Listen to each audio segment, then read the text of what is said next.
And welcome back to another episode with the Real Teachers of Atlanta. I am Ty. I'm Nikki. I'm Joya. Today we are going to be discussing are teachers too involved with students? Let's talk about it.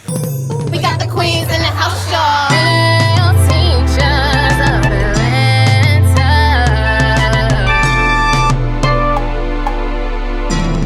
We got the queens in the house, y'all. Yes, I think it's a yes. I think we cross the lines. The lines get blurred. I won't say we cross the line. The lines get blurred. The lines definitely get blurred. They get blurred. Joy? Of course, I do. I think that we do jobs that we are not trained for, that we're not paid to do. Definitely. Yeah. Which brings us to the other piece where, all the teachers crying on the not Facebook, definitely IG. And, we'll just say all over social media. Are. Crying about burnout. We sometimes create our own chaos. Yes, I agree wholeheartedly. I mean, yeah, we do. We've talked about that before, though, where it's too much. Like I feel like we start doing things like making ourselves responsible for making sure the kids got snacks, making sure they getting book bags and going home safe and taking kids places and fixing hair and and you make these things the norm. Because I think you have to, it's kind of like setting a boundary. Like I will do this much for a student, and after that, I can't do it. If you feeding a kid every day, you probably need to talk to the counselor and stop feeding that kid every day. Mm-hmm. You know what I'm saying? If you are, I'm not saying, we bring snacks to class. I'm not saying don't do those. We bring snacks. You want to treat the kids cool. But if you are singling out a student or two here, you know what I'm saying? Because we're not even talking about things we're doing for the whole class. We're talking about I'm specifically for this kid doing these extra things. If you got a kid that don't have a book bag, you want to buy them one. Okay. When you start buying all these school supplies and their clothes, we have to figure out what's the balance. Is that what being too involved looks like? I think you have to figure out that line for yourself. I do. I think it's about because we've done it. You can't really figure it out for you. I mean, I think as teachers, it needs to be kind of across the board. What is too involved? Yeah. Like, what is too much? Because some teachers give out their personal numbers to kids. Some teachers don't. Is that appropriate? Some teachers are okay with students texting them. And I know we talked about some of this before, texting them at certain times throughout the day. I know. So, we get involved with that piece, giving the kids our private numbers. Kids come to us and tell us home situations. Yeah. Is that our business? Because we get too involved with that. Like you said, we're buying clothes, we're buying snacks, we're picking kids up, taking them to games, taking them to XYZ. Going to the game. You're right. That is too involved. Let's just keep it done real. it all, We have too. all done this. When I was long-term subbing, there was this student. He never had, he would literally wear the same clothes every single day. Same shoes every single day. The piece at the bottom was coming apart. So I bought him a bunch of clothes. And the mom was so grateful that, I purchased her these items because she was like, hey, I don't have any money to buy this child any clothing items. We've taken kids to games. Okay, before you leave that piece. Okay. Now, the mother was happy that you did all those great things. She did. Mm-hmm. Now, what happens when you go tell the AP or someone in administration that the mom can't take care of her child? Then how happy the mama gonna be? From what I remember, You're right, though. I had already been in conversation with the counselor. And the counselor did nothing, which that part reminded me of why I did it in the first place. Right. I think she gave him some sack lunches no, I'm lying. I asked the counselor, I said, hey, this student doesn't have any clothes. She was like, oh yeah, we have some used items here.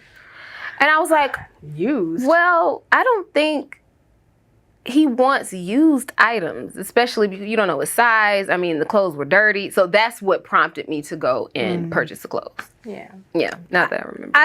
I think doing things out of the goodness of your heart in a 1 or 2 time basis, I feel like that's okay. I know I'm putting my foot in my mouth. I know I am. I do. because it is one of those, we've had this conversation. I know you and I always go back and forth on this, on teaching being a job or teaching being a passion career, right?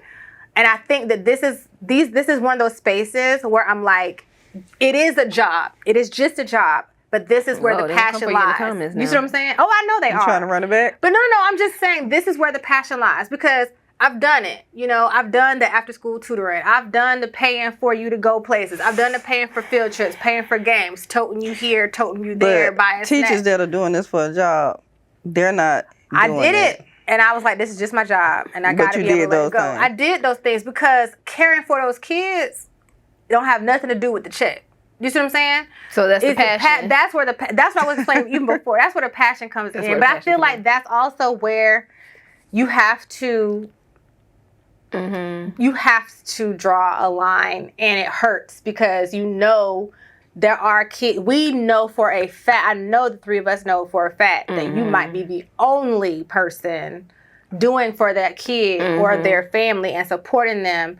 And they come and tell you their stories, and they come and tell you what's going on, and you know your community, where your school is and what's going on, and you talk to those parents hopefully, and you kind of see, and your heart bleeds for them. If you couldn't be there's no way you're a human and you don't feel for the kids. You know what I'm saying? Like you do have a heart for the kids. It hurts. I don't want to compare it to the medical community, but I mean, how many doctors advocate for their patients that don't have insurance? Like, if your insurance provider drops you, the doctor isn't like, hey, you can come by my office still. They want their money. They need their money. So I think with teachers, we're expected to be all of these different things because our profession is just not taken seriously. When you think about the totem pole of how people perceive teachers, they place us at the bottom. Yeah. You're right. But I don't think that has anything with perception. I think us as teachers we've because just like Rose said, you care about those kids. So technically, I don't think that no one has placed that burden on us, but us. Yes, we have taken on those responsibilities because let's just keep it funky. We really care, about those kids. We do. And it's, I know we all have experienced some heartfelt moments when it comes to certain students and their struggles and some things. There's been a time I wanted to go beyond and be more than a teacher, which are on the lines of being too involved. One of my students, I wish I could have went and just took her from her environment, but, that was out of my hands. Yep. But I think that's something that we get too involved. Yep, and I think it even brings up like being a mandatory report when the kids come and tell you, oh, this is going on at my house, or this is going on at my house. Like I remember, I think I even told y'all about this when COVID hit, and parents were all over the place. People were doing whatever they had to do to make it happen, and I had one of my kids reach out to me, and she was by herself. And I was like, wait a minute. Now, mind you, I'm teaching 6th grade. And I'm like, I said, what you mean? She's just talking to me, about, she was like, oh, and she's proud that her parent, she only had one parent. And she was proud that her parent was out helping to handle, do things with COVID. Okay. So, and it was her dad. It was just her and her dad. And she was like, yeah, my dad's going to be gone for a couple of weeks. I'm like, wait a minute. I know she's an only child. I know and it wasn't that her home life was bad or anything like that. But I'm like, girl, what you mean? What do you mean you're by yourself? So that would be something that so then it's like, how do you? But then what do you say? We're in the middle of. At this point, we're in the middle of a pandemic, right? So it's just we haven't dealt with this in modern times until then, and you've got kids trying to learn virtually. You've got parents being called, to the front lines to try to help with this craziness going on.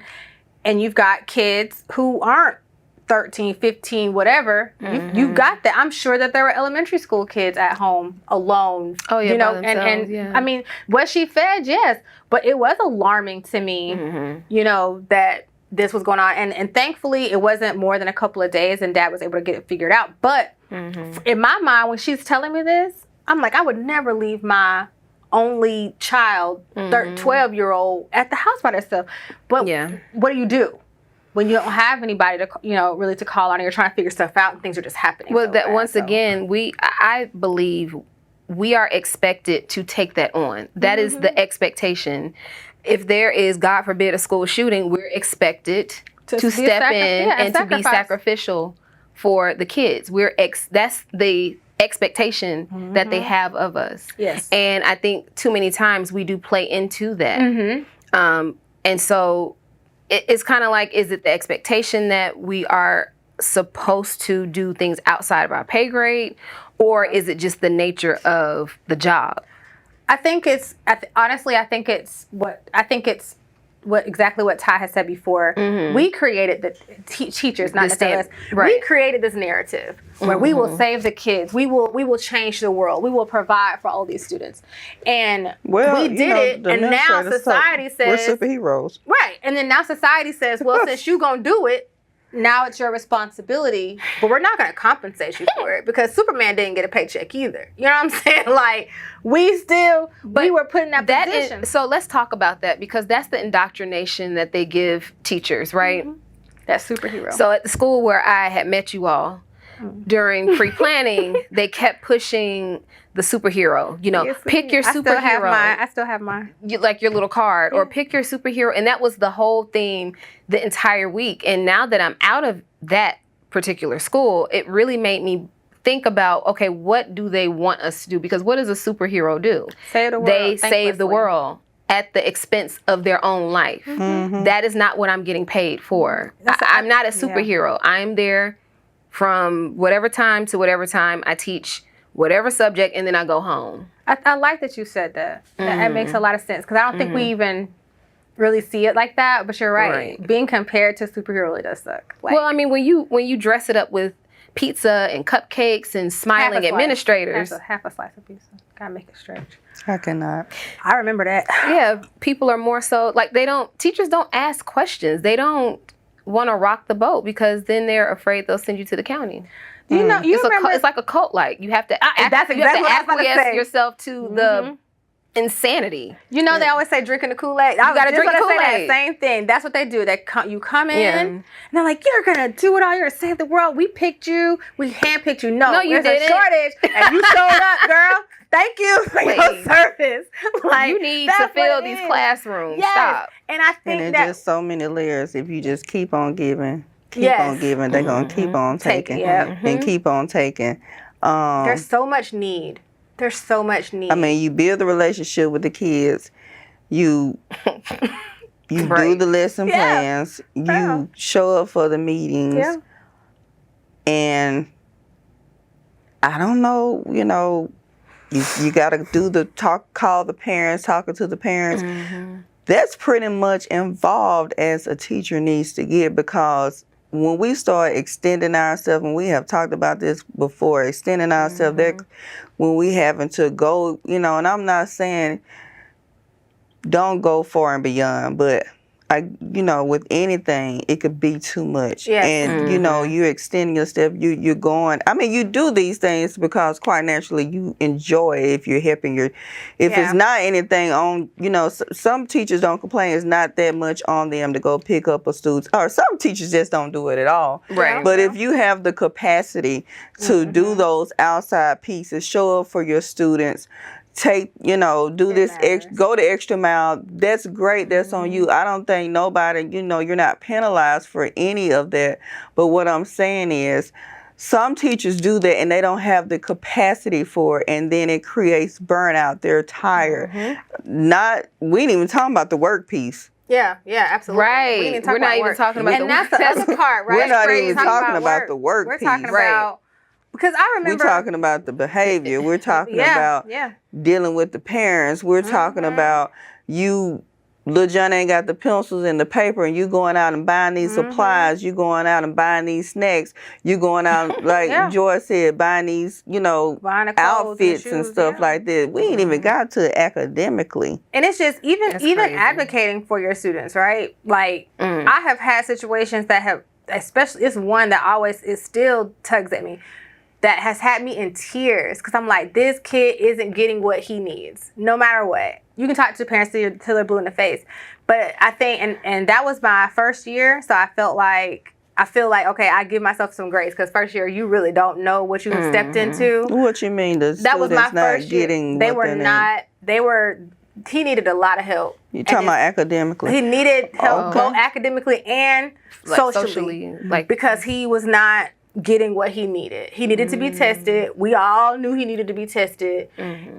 The parents refused, and he just, you can't get, it was, there's certain points you could tell. Like I knew, and I was working with him daily. It was almost like he was the only student sometimes because I was working with him so much. And it just comes a point where it's like, you gotta, and had I, hindsight is 20/20, right? Had I known, I would have made different decisions and not carried that, but I carried that for the school year. A lot of teachers do. Yeah, but once the parents say, hey, I don't want to do this for my child, then you have to let it go. And I didn't. Yeah. And I didn't. And that's another thing. You have to be able to say the parents don't want it. There's nothing I can't force them. You can't do it. And I didn't. And it made me crazy. And it was hurt. And every day I was hurt. You know what I'm saying? Because I couldn't do anything. Yeah.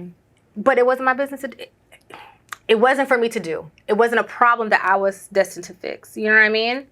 And that's another thing. You got, as a teacher, you got to be careful how far you go sticking your nose in situations. Business, you're right. Yeah, that's the truth. And crossing those lines, because especially when we're talking about high school kids, how they. Oh yeah. Well, they doing it in the middle school too. Yeah, they are just as heavily as going with the church. And I think even with that, I see. To me, when we get to having those kind of relationships with kids, I think it's something wrong with you as an adult, like in your head.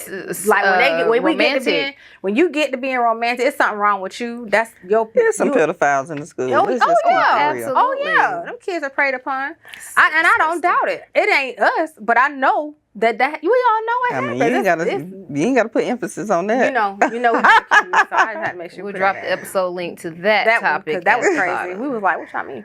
But either way.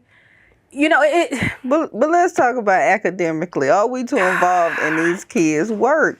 Yes. Where's my camera? Teachers. Okay. Come on in.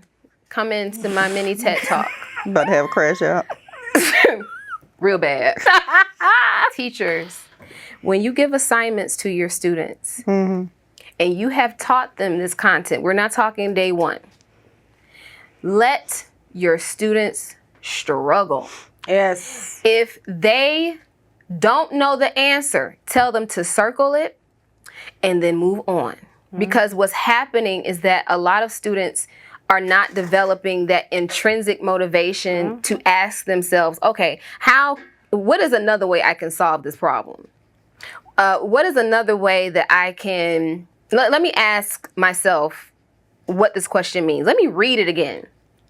Stop bringing your paper to my desk. And I have to be very clear, this is after the 7th time.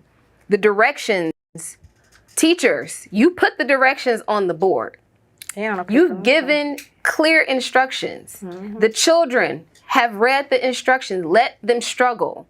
And now I'm not saying to just sit at your desk and just scroll on Instagram, but kids are at school to work. They are there to fail, not academically, but they have to learn the skill of failing because they are going to fail in life. And they can't hop up and run and ask someone, how do I get out of this? Because you have to figure things out on your own sometimes. Got to build up their autonomy. Got to. Yes. Got to build up their autonomy. They don't have any. You're right. They don't have any, they don't want to think critically. I wouldn't say they don't want to. They don't. We haven't. Teachers have not.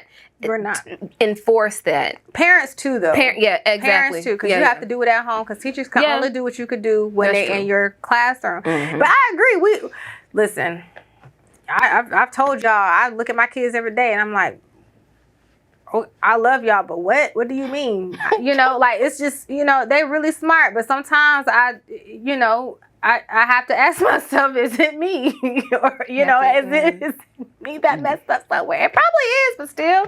Okay. But we're looking, I don't even know anymore, because I really do. She got to crash out. Yeah, I am, because this is parents, especially, I'm a millennial, and I definitely think it's us, for sure. But we didn't have that. We weren't up at the teacher. I don't ever remember. We weren't, but then now we don't want nobody talking to our kids, and I know this to be true about. What do you mean you don't want anybody? No, I'm saying millennials as a whole. I've seen this, like people our age with our kids now, in school. Well, don't talk to their kids. That we the same. We are the parents that's at the school acting a fool. Right. We are the, because our parents came to the school my and parents acted a was at the fool. school. But these parents now, hands off. Like when I go to the school, sometimes I'm the only, like it's for now, I might be the only parent. And I'm looking like, it's 1,000 kids go here. Where everybody else at? I'm here. They're not used to that. Right. Because these parents, they're still going to the club and hanging out and going to brunch. We talked about that before. Y'all at brunch before y'all go to the classroom. And quit asking. And here's, again, this goes back to all the teachers crying about burnout. I'm not saying no teachers burn out. I mean, hey, I get tired. I'm tired right now. Listen, I get it. I do. I get it and I understand it. But I do believe you have got to find within yourself to say, hell no.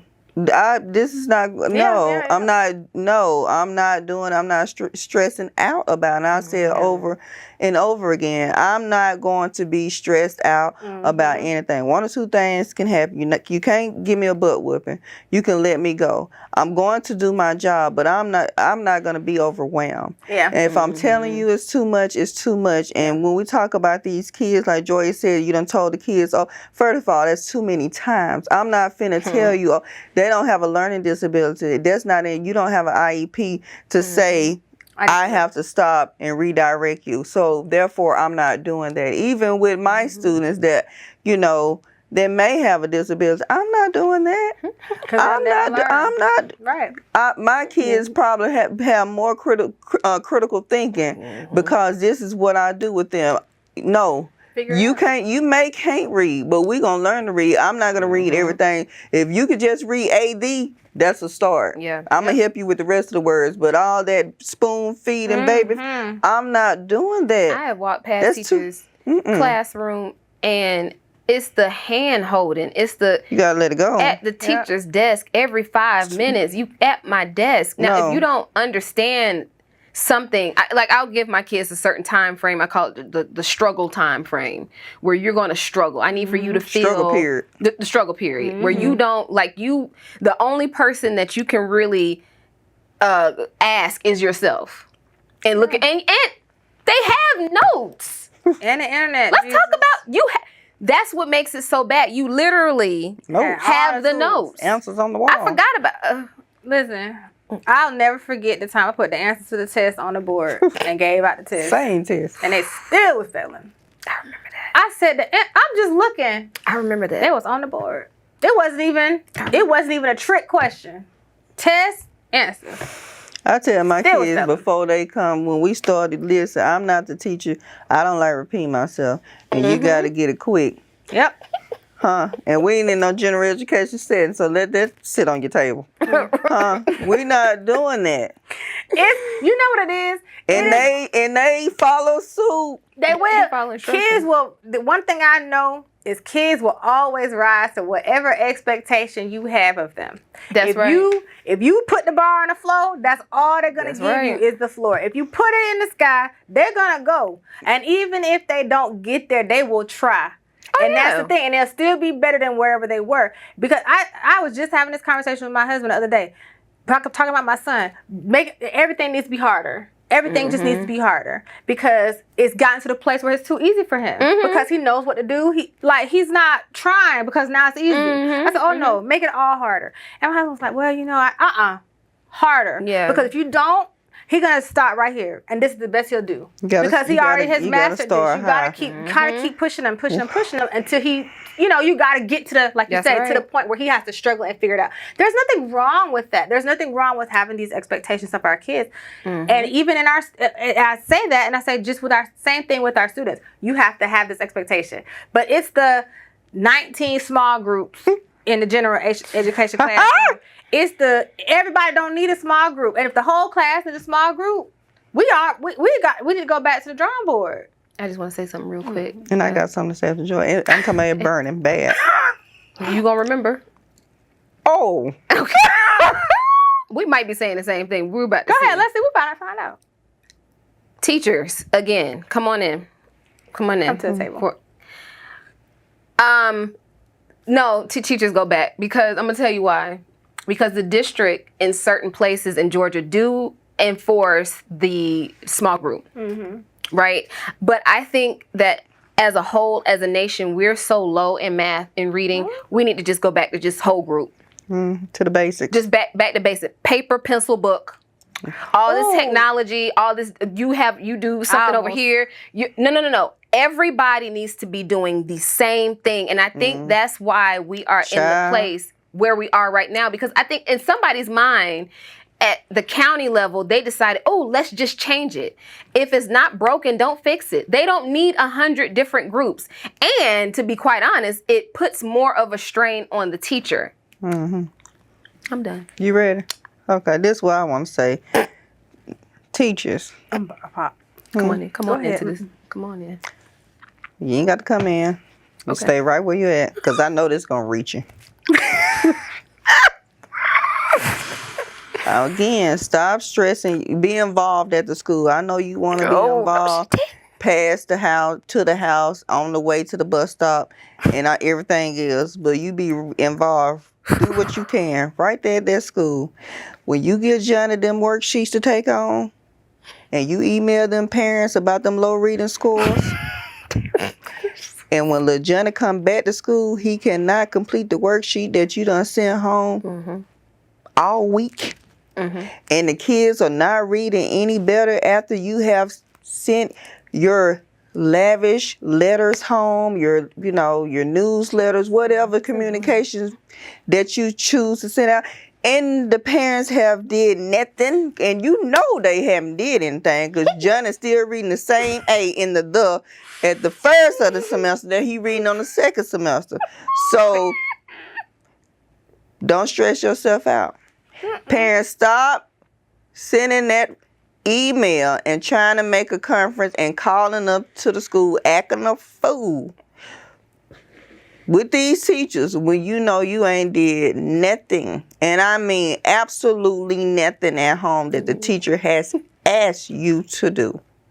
The child needs practice at home. Stop bothering us. Damn. That's it. That's it. I'm glad that you said that, because I actually almost was like, I feel like I know when the problem starts. Wish I could say a little bit more, but I'm going to start right there. Okay. I think that was powerful. Listen, it's all I got for you. They could be real powerful. Whenever I really want to let loose. Don't do that. Sorry, Ro. Don't crash out. Don't crash out yet. Oh, jeez. I think that you touched on, when you started talking about technology in the classroom, I almost sent y'all something about it. But we talked about it the other day. However, I will say that's when the problem started. When everybody got a lap Chromebook, when everybody started doing that, we need to go back to computer labs. We don't even need a lab, baby. These kids, no labs. They don't need no lab. They need paper, pencil. Not them little cute half of journals. Paper and a pencil. Because one thing I do remember is when we was having to figure it out, when you had to do all the even numbers, because the odd number answers was in the back of the book. That's right. All you could do was look at the previous problem, go to the back, see how they figured it out, then look at the problem you for real got, and see if you could figure it out like they figured it out. That's all you had to do. You couldn't spell it. Dictionary. Everybody has had dictionary, a thesaurus, the encyclopedia for A to Z, and then when yours was outdated, you had to get another one. there was nothing wrong with the internet because obviously we grew up when the internet was like became, everybody's house and technology But it became a had thing. infiltrated education. We had computer labs, we had access to research. Right. But hear what I'm saying, we had access to research. Right. We didn't have a laptop at our beck and call and our teacher at the front of the classroom teaching us something, saying click on this and do this PowerPoint worksheet. We didn't have that. We didn't have AI. And now that's the way of the world now. And that's the thing. And now the kids. It's really the way of the world. And to me, this is what's funny. AI only gives you what you ask for. These kids could figure out how to talk to ChatGPT, but can't talk to each other. That's right. Can't talk to their parents. None of those things. So you have to ask. I feel like we have to ask ourselves where we went wrong, and I even think that is a form of coddling. And the whole academic educational system doing too much. That, in my opinion, because now we just went to we're taking skills away because now they can type but they can't code. What skills are they gaining from having technology? They have more information, but they don't use it. Statistically speaking, this particular, and this isn't all the generation, but looking at them from what do you call a bird's eye view, they are not a group that critically thinks as much. The fact that these colleges have had to lower their academic requirements for acceptance to ensure that they kept getting enough money should let you know everything that you need to know. And I rest my case. Rose was out, Rose. And on that note, thank you for coming to another episode of The Real Teachers of Atlanta. Jesus. We don't have an audience here, by the way. We should. We One do. day. We do have Dre. Thank you, Dre, for coming. He's so tired of us. Thank you for joining us for another episode of The Real Teachers of Atlanta. Make sure to like, share, and subscribe. You can find us at The Real Teachers of Atlanta on all platforms. And we will see you again next time. Bye. Bye. We got the queens in the house.